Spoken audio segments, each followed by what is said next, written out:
शिवाय नमस्तुभ्यम बोलने का फल क्या है? ये दुनिया के लोग हंसते हैं, पर जितने लोग हंसते हैं उनसे कहते हैं ये इतने जो पत्र यहाँ पर इकट्ठे होते हैं, थोड़े यहाँ रखें, आज पहले दिन यहाँ पर इतने पत्र, ये पत्र अलग। इन पत्रों को कभी मौका मिले और जिसके मन में संशय हो, जिसके मन में संशय हो कि शंकर करता क्या है, उसको एक बार इन पत्रों में कहीं ना कहीं इनका मोबाइल नंबर भी रहता है, इनका एड्रेस भी रहता है, तो उसको पढ़ा करो कि इन पत्रों से हमको ये मालूम पड़ता है कि शिव करता क्या है। देवता देते हैं पल्ला झाड़ कर और महादेव देते हैं छप्पर फाड़ कर। मेरा शंकर कभी कम नहीं देता, मेरा वो घरदानी देता है तो छप्पर फाड़ कर देता है। चोर चोरी करने के लिए शिव जी के मंदिर में जाता है, अपना कपड़ा जलाकर उजाला कर चोरी का सामान ढूंढता है, शिव कृपा कर उसको कुबेर बना देते हैं। जो कुबेर की कुर्सी पर बैठा वो वही चोर है जो शंकर के मंदिर में चोरी करने गया था, और शिव ने कृपा कर, वो घड़ी ने कृपा कर।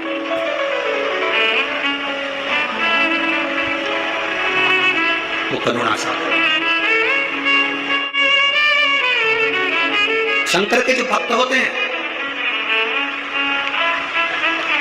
वो 3 बार रोते हैं। कितनी बार रोते हैं? 3 बार। शिव के जो भक्त होते हैं वो 3 बार रोते हैं।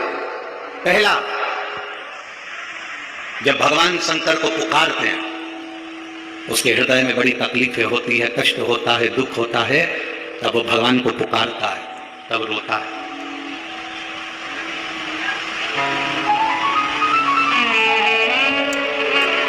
शिव के भक्त 3 बार रोते हैं।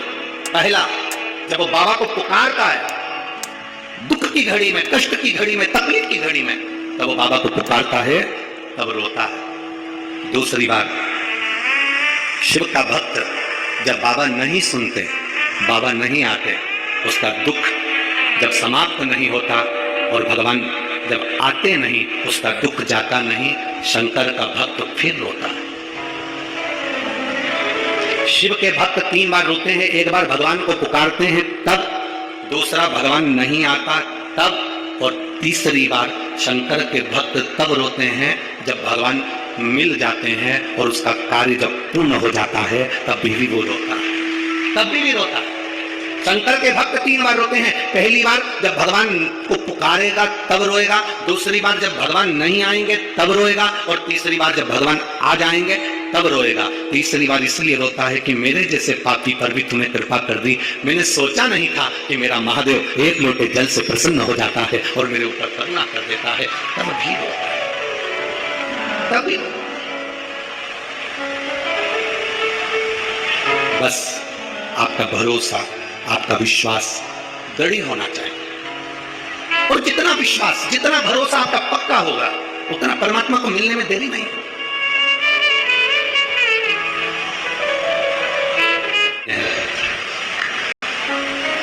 पार्वती जी को दूसरा वर देवादिदेव महादेव ने एक वर दिया, व्रत, नियम, साधना, तपस्या, तप करने वालों को शिव और शक्ति बल देते। दूसरा वर देवादिदेव महादेव माता पार्वती जी को देते। पार्वती, और देखो, बिना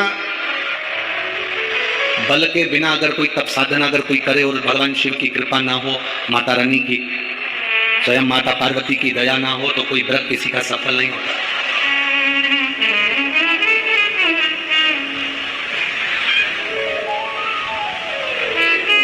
राजा प्रसेनजीत की 2 बेटी थी।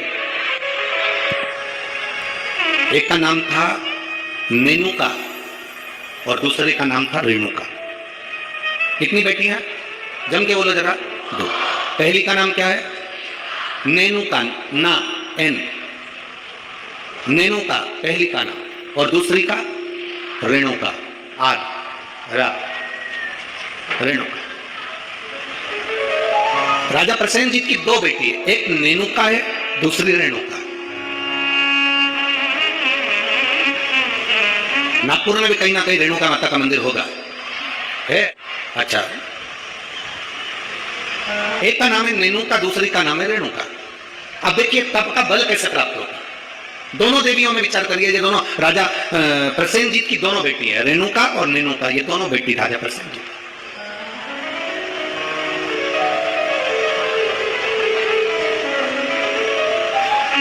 प्रथम नैनुका का जन्म हुआ, और नैनुका का जब जन्म हुआ तब नैनुका उस जन्म को पाने के बाद में अपने राजसी कार्य में अपने पिता के साथ में रहने लगी, कार्य करने लगी। दूसरे नंबर पर आई है रेणुका। रेणुका का जब से जन्म हुआ, जब से रेणुका जन्मी, उस दिन से उसने केवल अपनी मां रेणु से एक बात सीखी कि जो कुछ मिलेगा वो अपने कर्म से मिलेगा,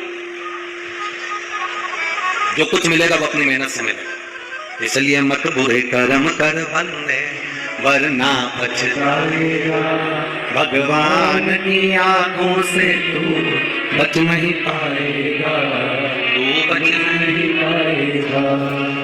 हम जिस कर्म को करें उस कर्म के बल पर हमें प्राप्ति हो। एक पत्राया है, देखिए।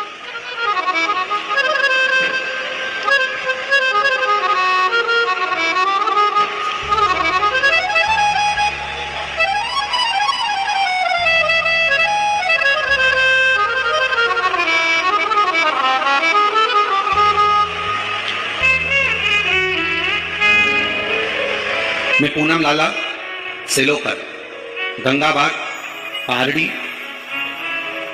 गंगाबाग पारड़ी है, पारड़ी नागपुर। कहीं बैठी हो तो अपने हाथ हिला सकती हैं। मैं पूनम लाला सेलोकर, गंगाबाग पारड़ी नागपुर की निवासी हूँ। कहीं बैठी हो तो अपना हाथ हिला सकती हैं, जहाँ कहीं भी बैठी हो। मेरा मोबाइल नंबर यह है। मेरी शादी को 12 साल हो गए थे गुरुदेव, संतान का सुख नहीं था। मैंने नागपुर के सारे डॉक्टरों को दिखाया और डॉक्टरों के हिसाब से उन्होंने कहा था कि तुम्हें संतान कभी नहीं होगी। सारे इलाज की रिपोर्ट भी मेरे पास में है। क्यों? उसका कारण यह था कि मेरे गर्भाशय में 12 mm की गठान हो गई थी, और 12 mm की गठान बहुत बड़ी गठान होती है गुरुदेव। डॉक्टरों ने कहा कि इसका ऑपरेशन कर भी देंगे तो तुम्हारी बच्चादानी में गर्भ नहीं ठहर सकता, तुम्हारे बच्चा नहीं हो सकता। तब मेरी दीदी ने कहा, आस्था चैनल पर कथा आती है, कभी 1 बजे कभी 2 बजे आती है, उस कथा को श्रवण करो। मैंने 2022 में कथा श्रवण करना प्रारंभ करा। आपने पशुपतिनाथ के व्रत का वर्णन किया। 12 साल तक मेरे यहाँ औलाद नहीं हुई गुरुदेव। जब 12 साल संतान नहीं हुई तब पशुपति व्रत करना प्रारंभ करा। सफेद आंकड़े की जड़ का प्रयोग किया, और सफेद आंकड़े की जड़ को मैंने कमर में बांध भगवान शिव का भजन करना प्रारंभ करा। आपने पीपल के पत्ते का जो उपाय बताया वो मैंने किया, और गुड़ियारी रायपुर की कथा मैंने टीवी पर आसन लगाकर सामने टीवी को चालू कर पूरी कथा गुड़ियारी रायपुर की सुनी, और बाबा की कृपा से उसी महीने में मेरा गर्भ ठहर गया, और 17 जुलाई 2023 को मुझे पुत्र रत्न की प्राप्ति हुई है। मैं बाबा को यहाँ प्रणाम करने आई। कहीं बैठी हैं क्या? बच्चा लाए हैं? बच्चा लाए हो ले आओ, अगर लाए हो तो लेकर आ सकते हो। गुरुदेव, डॉक्टर के हिसाब से मेरे यहाँ कभी संतान का सुख नहीं था।